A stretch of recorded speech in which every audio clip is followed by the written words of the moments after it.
is Jalen Anthony Rose. What up, Dom? I'm still David Jacoby. And on the cool check-in. Together, we are Jalen Jacoby. What is it that we do? We give the people what they want. Jalen, you always accuse me of doing one thing.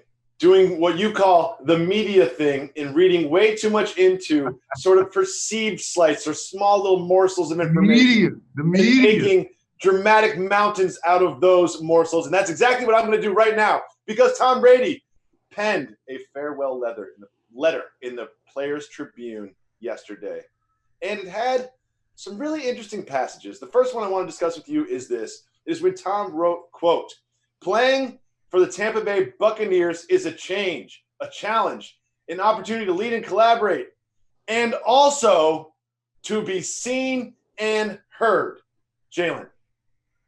Some tells me that he was also seen and heard when he won all of those Super Bowls. Some tells me there was no shortage of seeing or hearing Tom Brady whenever we wanted to see or hear Tom Brady.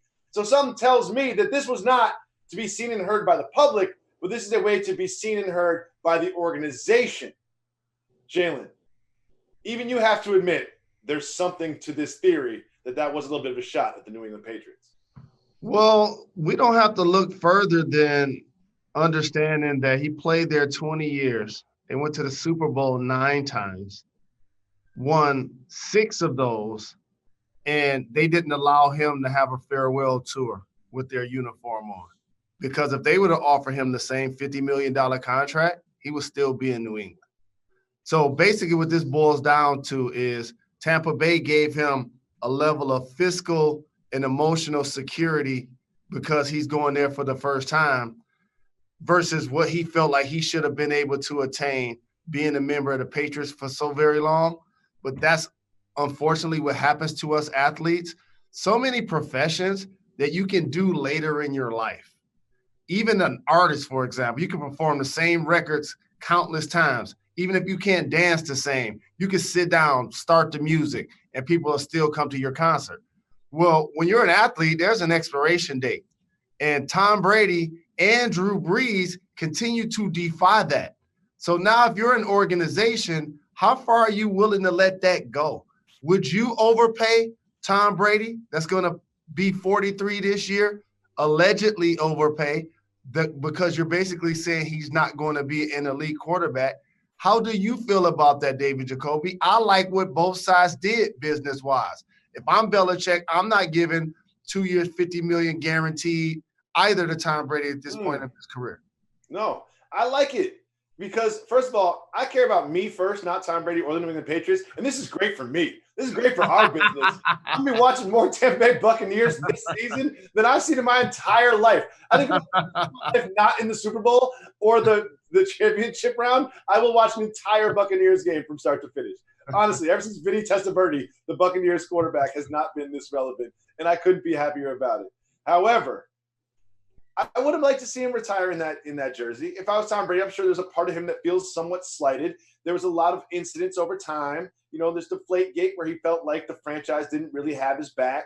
And there's some personnel decisions, especially at the wide receiver position, that I think that he wished went differently. But he also had another passage in this that I'm going to do what you call the media thing and read too much into. And that is based on his relationship with a gentleman by the name of Bill Belichick. The two of them, as you mentioned, went to 9 Super Bowls and won 6 together. And here's the only time Belichick was mentioned. Quote, "By the way, in the 6th round, it's not like Coach Belichick himself was on the other end of the line. I think it was his assistant, Burge. Quote, "We just wanted to let you know you've been picked by the New England Patriots," Burge said. That's what Tom Brady wrote in the Players Tribune. Now, that is not so much of a slight. That's normal sort of modus operandi for a 6th-round pick. However, when he thanked the crafts, and when he thanked the fans, and when he thanked the organization, and when he thanked his teammates and coaches, he never once thanked by name a gentleman by the name of Bill Belichick.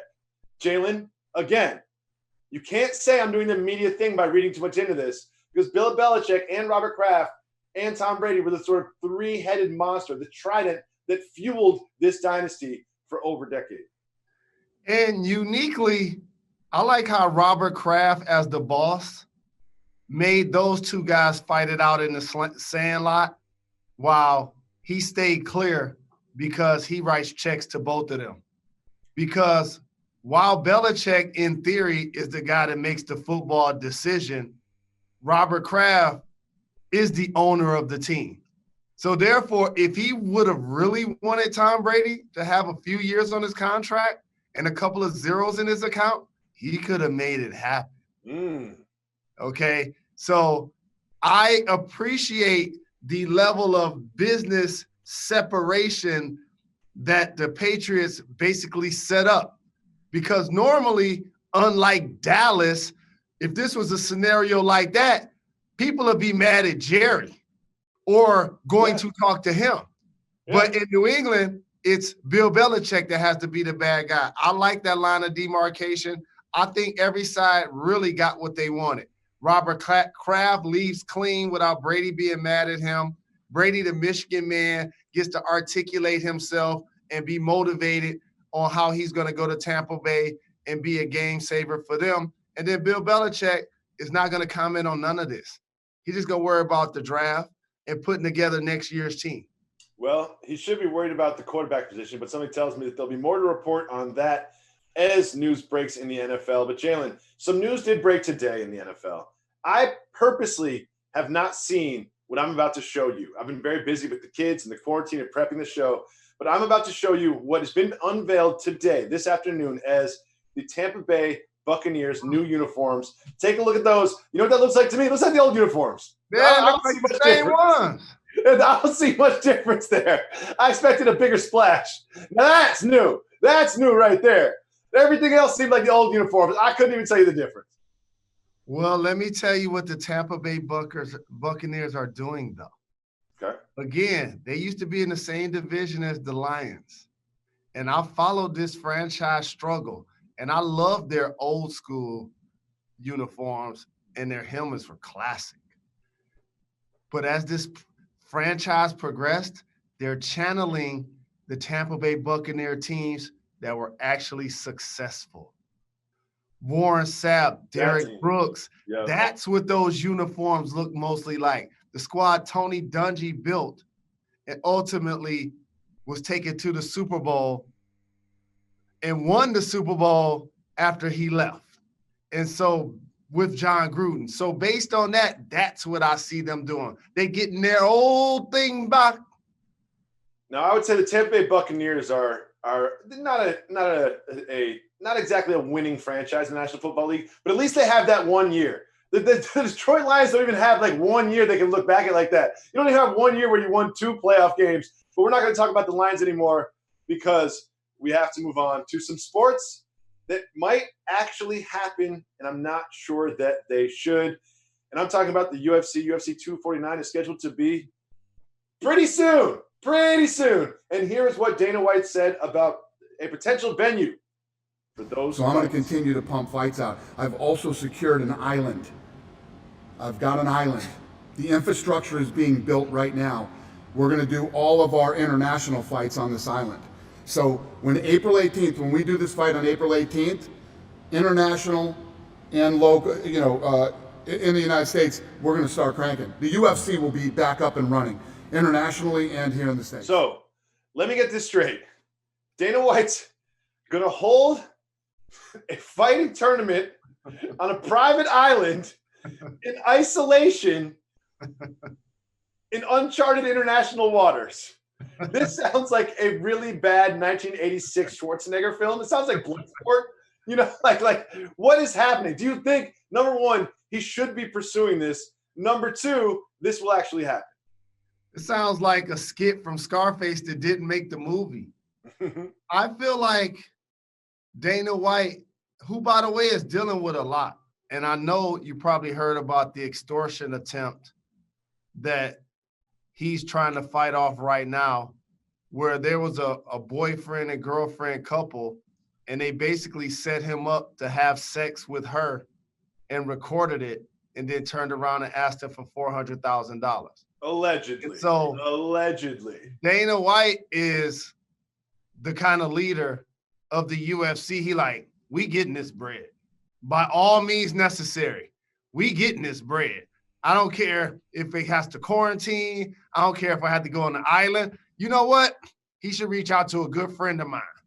that has some real estate somewhere. David Jacoby.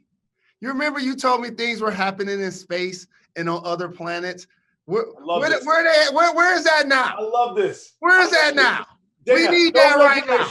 There's no governing bodies. There's no regulations. You just send a DM to Elon Musk. They fly you up to some space station, and you can have the rest of your UFC fights in space. We'll do some not going to be able to do it. No airborne coronavirus in space. Matter of fact, no air in space either. I think, Jalen, that is why you sometimes on the phone you tell me that you're a marketing genius. And right now, live, you are seeing the marketing genius that is Jalen Rose. If you can't secure the private island, just send a DM to Elon Musk, and we'll get you a nice space station for you and those fighters to actually fight on. So, Jalen, every day, we are one day closer from the debut of The Last Dance, the documentary about Michael Jordan. 10 episodes debuting on April 19th. So we will every day give you an update. It is time for The Last Dance Countdown.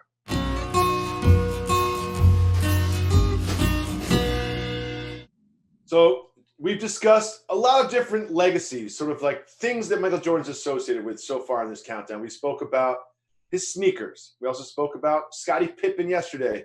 And today, this one's interesting. The greatest basketball player of all time straight up stopped playing basketball and then started playing professional baseball. So, Jalen, during that period, I know you were paying attention. Why? I know that you don't know the real reason, but why do you think Michael Jeffrey Jordan stopped playing basketball at the peak of his powers and tried to become a professional baseball player? Well, there are a few urban legend stories about this that I won't foster publicly because they include the tragedy that was his father being murdered. Very unfortunate, very sad how it went down. For those that don't know, he basically was killed while he was sitting on the side of a road taking a drive and trying to get a rest. And after he was murdered, Jordan said publicly that he and his father always had a goal and a dream for him to play professional baseball. And when you lose someone so very close to you like that, I'm pretty sure he needed an emotional escape. And if the sport was baseball that he and his father bonded over and felt like that would be something that he should try, and then all of a sudden you lose him the way he did, that provided a different motivation for somebody at that period of time was already considered the greatest of all time. See, a lot of people are going to try to leapfrog LeBron into this conversation. Let me just tell you guys something. How many rings LeBron got? Championship rings, he has 3. How many did he win in a row? 2. Okay. When I started to separate all-time great players, one of the things I have to try to do is say, okay, how many did they win in a row? How many of those were they the finals MVP? Like, you have to split hairs with the all-time greats. He had already won 3 straight and 3 finals MVPs. Nobody else can say that except Shaq in the modern day. But Jalen, that's more, you're making a case of why he should continue to play basketball. He's on one of the greatest teams ever assembled. He's won 3 straight. He's won finals MVP in 3 straight. He's one of the most competitive human beings that has ever walked the planet Earth. Why go switch sports? Because you're ignoring the score of the game, which he was already considered the greatest at that time in the game of life that I initiated.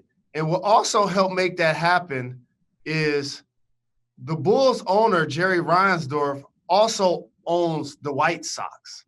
So that provided a bridge that you can go play baseball, but we still have your basketball rights. Plus, we'll make sure you get the opportunity, and we're going to cut through any red tape for it to happen. So it was almost a win-win for non-NBA essentials for that to happen as it related to the ownership of the team, and for him to get that opportunity that he wanted. And so it was a firestorm, and it left the league wide open. Remember, I was in the league. That was my first year. 94 was my first year. And it was like the wild, wild west at that point. It's like, MJ gone? MJ gone? Oh, man. Everybody trying to get a ring now. It's like, and the dream came and snatched 2 of them real quick when MJ was out of the game. And then he came back, for all you historians, and won 3 more in a row. This is how you distinguish yourself away from everybody else. And you know who was finals MVP all 6 of those times? Michael Jordan. I've seen Magic win 5 and Shaq win 4, Kareem win 6, Tim Duncan win 5, LeBron 3 and 3, Shaq 3 finals MVPs, Tim Duncan has 3. Like, you have to start splitting these all-time great players. And Bill Russell, obviously, they didn't have the award when he won it because he did win 11 championships in 13 years. Was the first African-American coach and player at the same time. So these guys have achieved so very much, but there's only one GOAT, and you're going to see him on April 19th be featured in a 10-part series. Jalen, because we are very serious sports journalists, we covered an important story yesterday as it regards to the coronavirus. A gentleman by the name of Kyle Walker, a soccer player overseas in the UK, put out some social media reminders for people that practice social distancing, stay away from each other. And he then hired a couple of escorts and had a threesome at his house. We don't know that for a fact, but some of the young ladies involved have sort of spoken to the press about it. It's probably true, because what we saw next was an apology from that man right there, Kyle Walker. He said the following, quote, "I understand that my position as professional footballer brings the responsibility of being a role model. As such, I want to apologize to my family, friends, football club supporters, and the public for letting them down." Jalen Rose, what do you think about Kyle Walker's apology? And is this apology an admission of guilt? Because if I was Kyle Walker, I'm not apologizing for anything until you catch me red-handed. Well, at the end of that statement, he should have put, "Except my newest follow, Jalen Rose." He should have added that line, because this is reverse discrimination in a lot of ways. And let me tell you why. So let me get this right. You work in the porn industry, or you're an escort. I do a business transaction with you and another young lady, and y'all are the people that are leaking it. That's against all rules of that industry. So I'm with Kyle on this one. And I know for public consumption, he had to apologize. He has family and friends, and he's a professional, and he wanted to be a stand-up guy. But he didn't really mean that. No, he didn't mean that at all. He really He didn't mean write it either. He had nothing to do with it. The club told him that he had to apologize. The PR rep for the club wrote the apology, said, "You're about to take this." Yes. And he was like, "You know what, I want to do this." And they're like, "You're about to do this because you do want to get paid." And he was like, "Fine, whatever." Now, I just want to see the text thread between him and the girl that went to the press about this. That's what I want to see. That's really what I want to see, because he sent all the emojis her direction. He's so mad. There's nothing he can do. He'll probably end up, those will get a screenshot, and we'll be talking about those tomorrow. Kyle Walker, I know you're doing your best through the quarantine. We need to get him on the show. No, we don't. Let's lay low. I think Kyle Walker should probably just lay low for a while. We don't need to go on. He don't need to go on a book tour right now. We don't need him on a press tour. He's got to just lay low, wait till soccer comes back with no fans, and then he can start dealing with that. Now, in seriousness, at some point, soccer's going to come back, and there will not be fans. At some point, MLB is going to start, and there won't be fans. The MLB has now decided one scenario they're looking into, and this has happened to many leagues that we hear about a scenario looking into, and then we hear about another one. The latest from the MLB is potentially starting the season in Arizona in isolation. So what this means is that they're in talks for a May return, which is pretty soon. A May return in Arizona. There is, of course, where the Diamondbacks play, and there's about 10 other stadiums where they could hold games, where teams would be tested and they would play in isolation without fans. Jalen, I know every commissioner of every league is texting you incessantly every day asking you for advice. So now this time it's the commissioner of Major League Baseball, Manfred. He's calling you up and saying, Jalen, what do you think about this Arizona idea? Think it'll work? If you can make it happen, do it. The sacrifice is going to be for the players to separate themselves from their families and friends. And here's what I'll say to the public. A lot of times when you make sacrifices to become a professional, they don't just start when you eventually collect checks. They happen your entire career leading up to that. Certain sacrifices you have to make. So as an athlete, I already understood that I was going to miss certain holidays, Thanksgiving and Christmas, as your kids' birthdays and probably the first day of school, or there are things that you're going to miss for your profession or as a parent. And so these checks are the reason your kids go to private school and or live in the suburbs.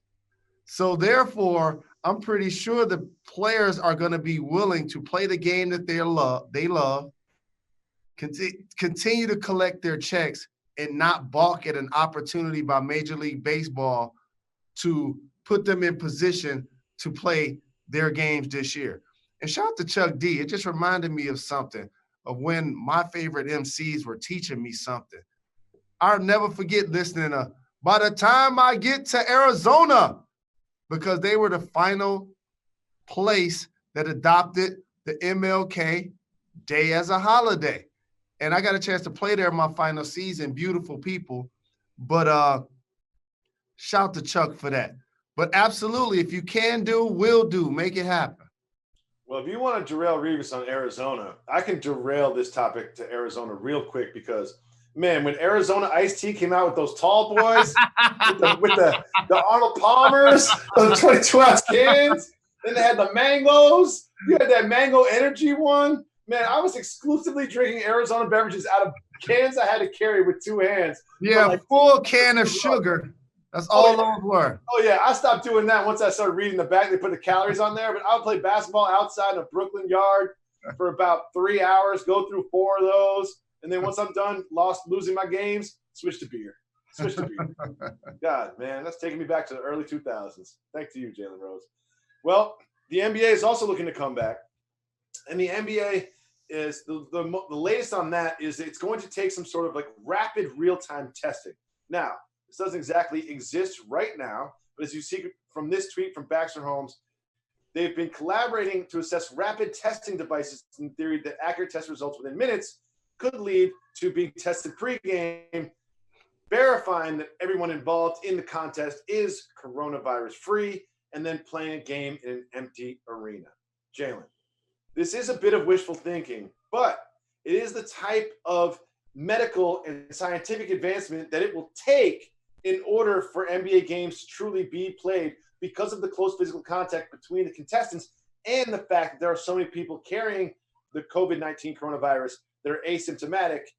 So do you think that it will take rapid test results in order for the NBA to function? I do, and it's a domino effect.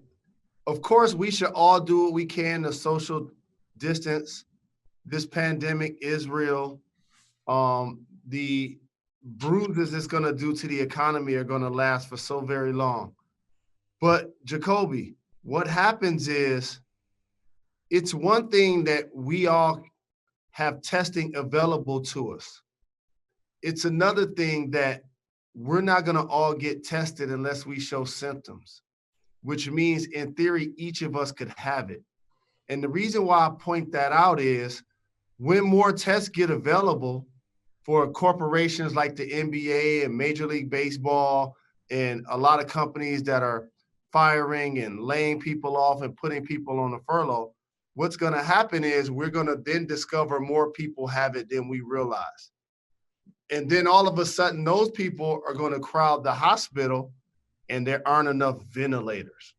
And so as all of this takes place, for public consumption, you have to be very careful as professional sports leagues for people not to feel, in particular politicians, to not acknowledge you for getting preferential treatment over people who actually need those tests. And it's going to be a tricky dynamic to navigate. I think we will get through it, but I don't see May as a time for it to happen. But I do anticipate and believe the NBA is going to have the time that it needs to crown a champion at some point this year. But get ready, at least in 2020, to watch your favorite sports without fans in the stands. Oh, yeah. Without fans in the stands. Get ready for that. Hear the gym shoes squeaking, hear the trash talk, hear the pads thumping. You're going to hear all of that, but without fans. Well, Jalen, I just want to put you in a time machine really quick and show some video of a young Jalen Rose early in his media career interviewing one of the teams that I believe will be contending for the NBA championship this year in front of no fans, the Los Angeles Lakers. Here it is, young Jalen Rose, just in the embryonic stages of his media career. Let's see. How I feel? NBA Finals? Yeah. Unfortunately, I was there when you won your first NBA championship in 2000. How does it feel to be going for number 4? Feels good, man. Been very fortunate. Gary Payton, also known as one of the best trash talkers of all time in the NBA. Who are some of the guys that talk trash back to you? At least got your ear a little bit. Just a little bit. You know Reggie, you know Jordan, you know all them guys. They been talking that crap, so you know how that is. So they was, even yourself. Carl, can you talk about the irony of having a daughter that won a WNBA championship with Detroit, now facing Detroit for your opportunity to get your first NBA title? Well, I hope it don't end the same way now. I'm glad for my daughter to win hers, but hopefully it's different now. So, Jalen, what do you think at that time, early on in your career, showing up at Lakers practice with a camera, did you ever think that would be the start of the rest of your life? First off, y'all, that wasn't Laker practice. That was the NBA Finals. Second. That's a practice, my guy. That's a practice. I said it wasn't only Laker practice. It was the NBA Finals. Y'all show only Lakers that I talk to. Y'all know I'm from Detroit, and I interviewed Pistons as well, who actually won that series 4-1. Put some respect on the bad boys, too. Next, absolutely, I felt like this was my next opportunity and career path. It was something I went to school for, mass communications, radio, TV, film at U of M, playing in the finals in 2000, traded to the Bulls, 9 wins in February. I was like, we ain't going to playoffs. Reach out to a contact, BET Mad Sports, covered the Nets, Lakers final, took that footage, pitched the idea to the Best Damn Sports Show. They liked it, and that was the following year you just saw right there. Jalen, we always say that we give the people what they want. And one thing the people always want from you is a fresh lineup. And you've been without it. And people have noticed that you are not crispy anymore. So we're going to, as we do every day, give the people what they want. And then we're going to hear from you about the struggles that you've been dealing with in quarantine.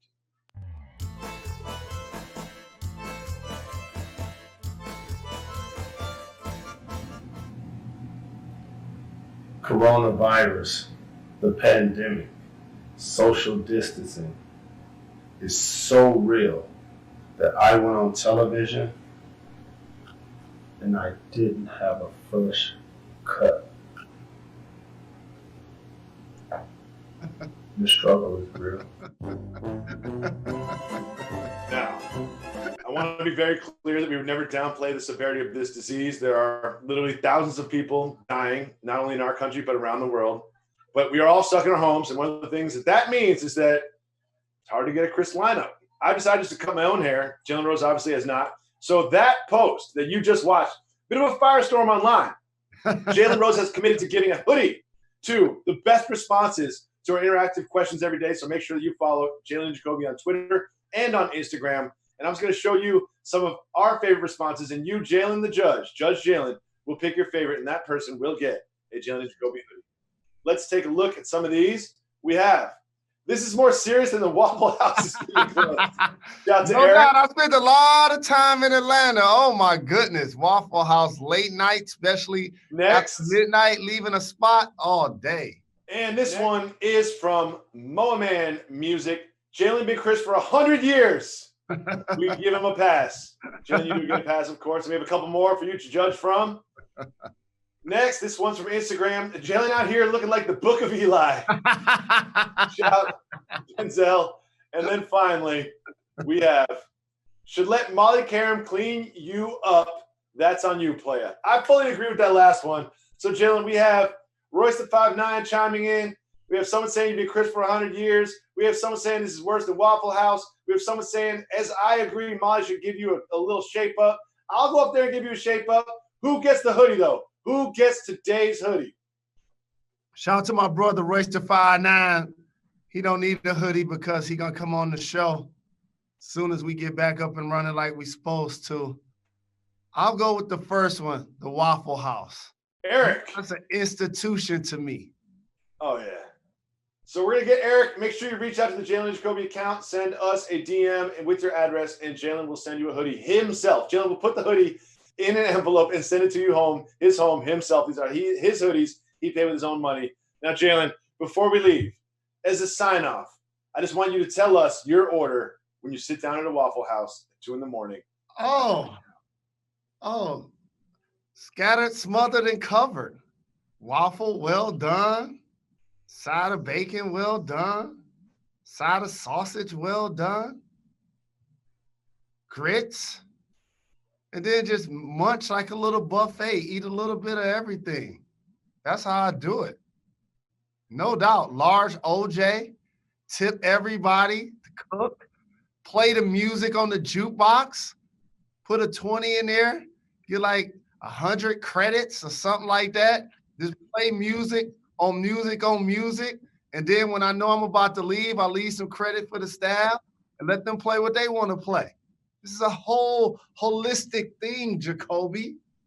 Thank you so much for watching online and, of course, for listening to this podcast. We appreciate you. We hope to be here every single day, Monday through Friday, for you as you deal with the strange times that we all are dealing with. We'll be back tomorrow. Why is that, Jalen? We're not done.